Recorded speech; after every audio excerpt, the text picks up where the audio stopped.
Hey friends, in this video I'm going to show you that how you can make your Instagram account private.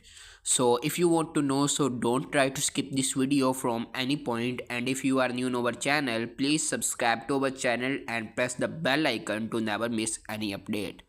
So first of all, you have to open your Instagram application, right? After that, you will see this type of interface. Now you have to click on profile icon on bottom right side. After that, you will see this type of interface. Now you have to click on these three lines on top right corner. Here you can see these three lines. You have to click here, okay? After that, you will see this type of interface.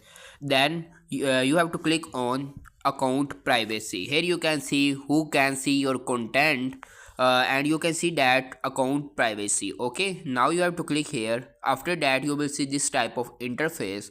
Now you have to enable this option to make your account private. To enable this option, you have to click here. Okay, after that, you have to click on switch to private, right?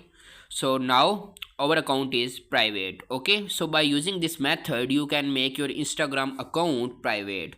I hope so you like this video. If you like this video, please subscribe to our channel and press the bell icon to never miss any update. Thanks for watching this video.